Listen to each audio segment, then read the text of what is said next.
Welcome to the Comfy Chairs, a podcast from 123 Limited. Today's episode is part of our new this year series, Comfy Chairs Hard Questions. comfyHQ is a bite-sized offering to help grow our knowledge of leading and learning. During each HQ episode, I answer your questions about specific Comfy Chairs topics or how to tackle day-to-day leadership challenges, or any other subject that fits in the beautifully broad category of leading and learning. My aim is for us to learn together. So, for today's answers from comfyHQ, we're going to talk about balancing goals and handling setbacks. Our first question today is, how can leaders balance long-term vision with short-term goals? Well, for starters, make it as easy for yourself as possible. One of the most straightforward ways to do this is to evaluate those short-term goals and make clear and explicit connections to the long-term vision. Ideally, work with your team to describe how what you're doing today will benefit everyone tomorrow. This has the added benefit of making it easier for the team to understand the underlying purpose of daily assignments and shorter-term projects. Anytime you can connect your work to purpose, it's a good thing. If there is no relevant connection between the short and long term, then you have an opportunity. Closely examine this unconnected goal to determine if it's really necessary. Ask if this one project, task, piece of work isn't going to our future success, why are we doing it? Should we stop? I recommend discussing these questions with your own leadership to avoid any missteps and to ensure you're making those decisions with support. It's all too common that we keep doing work that doesn't serve us just because it's associated with an established goal or past procedure. This is a waste of time and other resources, and part of balancing your present demands with future vision is validating that every resource is being put to its best use. This is why I recommend you develop a practice of reviewing all goals and priorities frequently. You should have a schedule or routine associated with every goal, short and long term. Not only does regularly revisiting your goals allow you to assess their relevance and necessity, but it is also an opportunity to check how balanced your approach and efforts have been. You can use this check to rethink where you're directing time and effort and make adjustments. Depending on the nature of the goal, this could be wise to do on a daily basis, or you may only need to evaluate how balanced your goals are each month or once a quarter. It's important to identify the right frequency and then plan the time you'll need. One way to make this process easier: schedule it. I actually recommend blocking time on your calendar, especially if you need to involve other members of your team. Goals that contribute to achieving your long-term vision often have many moving parts, and collecting the relevant data can take time. Don't leave this to chance or expect that you can do a balance check in an ad hoc fashion. I have my company goals, which were developed to integrate my mission, vision, and values, on my desk where I can always see them and reference them. Their presence prompts me to stay focused on what I'm trying to achieve today, this week, this quarter, and this year. Additionally, my weekly tasks include a goal review, during which I update my various project plans and check that I'm making consistent progress. This visibility is key. We benefit from simple cues when it comes to goal management. If your work environment can accommodate it, I strongly recommend posting both the long-term vision and your short-term goals, and then making use of the information from your review process to update both frequently. Reference them often. Draw people's attention to them. Do not let them become wallpaper. Visibility will only work if it has life. You've no doubt seen the theme here. Your active involvement with and frequent monitoring of goals are vital. Let's think about balancing for a moment. It's not a passive act. It is dynamic and even a little risky. If you were to stand right now and balance on one foot, what would you notice? A bit of wobbling? A moment needed to find your equilibrium? The many little adjustments you need to make to stay balanced. the number and variety of muscles you use. Balancing present work and future vision is no different. You can't set and post your goals and expect balance to simply happen. Instead, you need to focus on creating and maintaining alignment. Small and simple practices will make this possible. There's no need to overcomplicate things.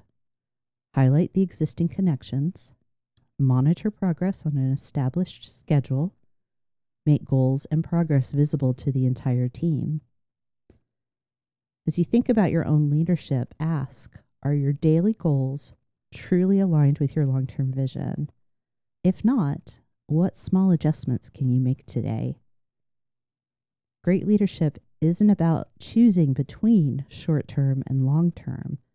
It's about learning to balance both intentionally and consistently.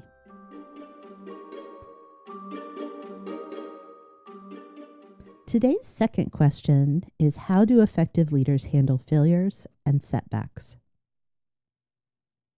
There is a particularly interesting but not often examined leadership competency that can directly support this.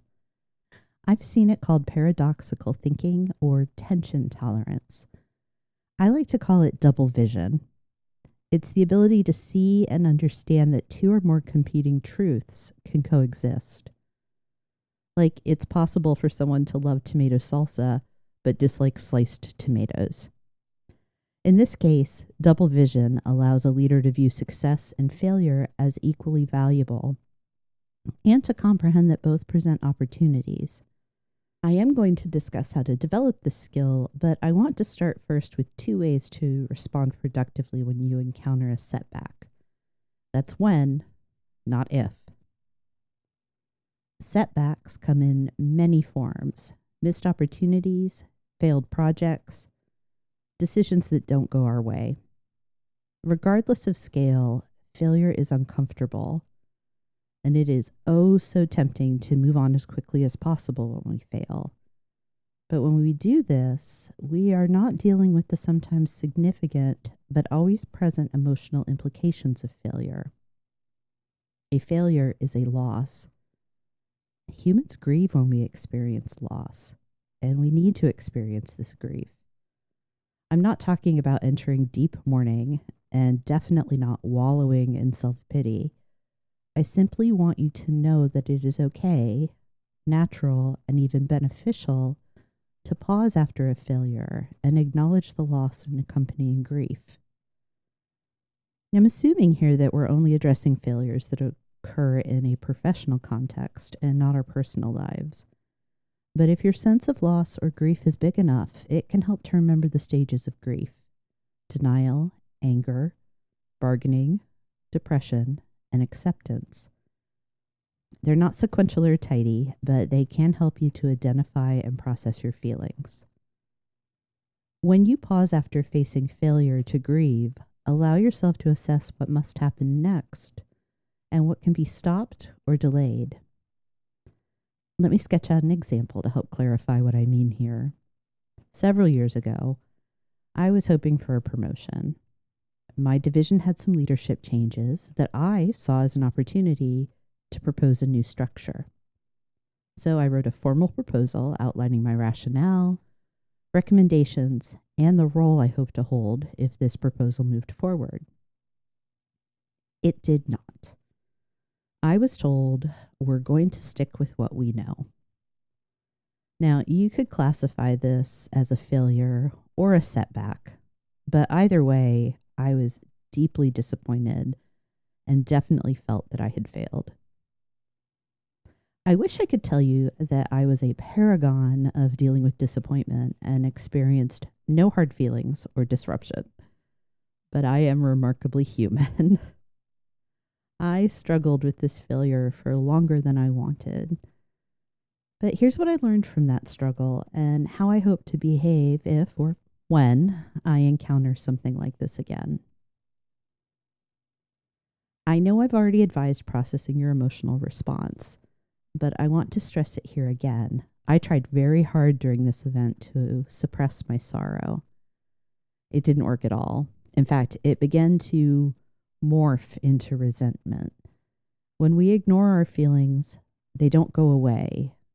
I'm not advocating for explosive emotional displays.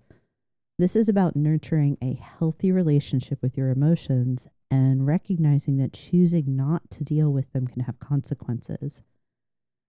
If I knew then what I know now, I would have taken time to pause and grieve my disappointment, and then to think through what I needed to do next. If I'd done this, I would have seen that I needed to set aside my hope for this specific role, not all promotions, just this one, and would have examined what the leadership changes were going to mean for myself and my team. This happened eventually, but nowhere near as quickly or smoothly as it should. Letting go of a plan or desired outcome is really important and really hard. But if we fail to do so, we leave no space for the reality that is unfolding. Any setback brings its own series of events or results. Staying focused on the what could have been means you run the risk of being swept away rather than being able to maintain control of your responses, emotional responses and practical ones. As a leader, this will impact your team, so it's important to hold lightly to what could have been and keep yourself looking ahead to what is really happening. Of course, there is still space for reflection on what has happened. In fact, it's absolutely necessary if you hope to master the second way of responding productively to failure. In addition to caring for your heart, the emotional impact of failure, take time for your mind. Every setback creates a chance to learn. Your approach to this can be as simple as asking yourself, what did I learn? Or it can entail a structured process like a root cause analysis. Let the nature of the failure, its scope, its impact, etc., dictate how you mine for lessons. Your role is to recognize and pursue any new knowledge that the failure creates. Do this for yourself and get your team involved. Failure isn't just an obstacle, it's information. And leaders who make the most of setbacks treat them as data points rather than dead ends. It's important that you role model a learning mindset in the wake of failure and that you engage employees in identifying causes and problems and in contributing their perspectives about the failure and how the team can move forward. This heart and mind attitude is the first step in responding to and handling setbacks. Balancing the dual nature of the moment following a failure, addressing both the emotional and learning needs, is part of being adept at double vision. So let's spend the rest of our time examining how you can develop this skill in preparation for future failures, big or small. Strengthening your ability to hold competing truths isn't just about mindset. It's about practicing key skills that help you navigate setbacks with clarity and resilience. Let's start with the role of critical thinking. This double vision, or paradoxical thinking, requires that leaders resist binary approaches. The idea that something is either all good or all bad, all success or all failure. Instead, you need to analyze setbacks with curiosity, identify both what went wrong and what's still valuable. To develop this ability, consider adopting one of these tactics. Practice yes and thinking. Encourage yourself and your team to look at failure using yes and statements instead of either or. Framing setbacks with both loss and learning makes it easier to integrate them into future planning. Instead of, this project failed, so it was a waste of time, frame it as, this project failed, and we can learn from what happened to avoid future failures. Or you can consider conducting post-mortem reviews with a balanced lens. After a failure, don't just ask what went wrong. Also ask what elements worked well, even if the outcomes weren't what we wanted. What factors were in our control versus beyond our influence? Questions like these prevent setbacks from feeling like total losses and reframe them as learning experiences. seeing failures as complex and nuanced is a critical thinking skill. But to truly practice double vision, you also need emotional intelligence, because how you feel about failure influences how you respond to it. Setbacks can trigger strong emotional reactions, as we've discussed: frustration, embarrassment, defensiveness.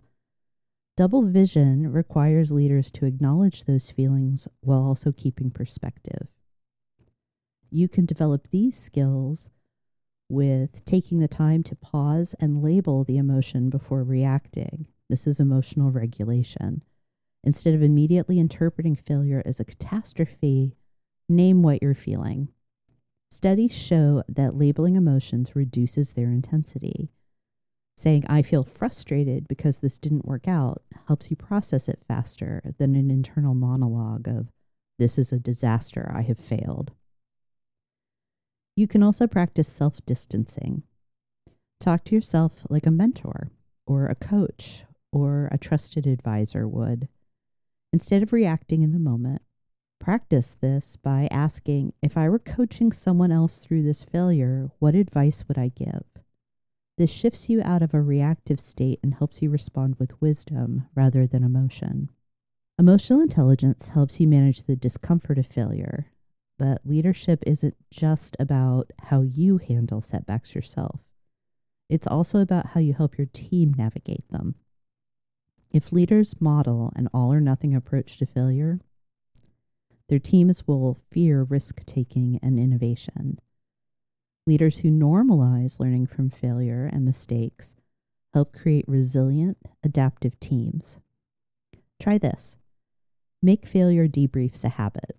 After a setback, normalize discussing both mistakes and insights. Encourage team members to answer questions like, what did we learn? What will we do differently next time? This shifts failure from shame to strategy. You can also try celebrating recovered failures. Share stories of setbacks that led to breakthroughs to show that failure is part of progress. For example, this campaign didn't land the way we expected, but we discovered a new audience we hadn't targeted before. Building double vision takes time. But the more you practice seeing setbacks as both challenges and opportunities, the more naturally it will come. So the next time you face failure, try this. Pause, name the lesson, then ask yourself, how can this failure serve the future? Leaders with double vision understand that failure isn't the opposite of success. It's a necessary part of it. And the best leaders don't just recover from failure. They learn to use it to drive their next step forward.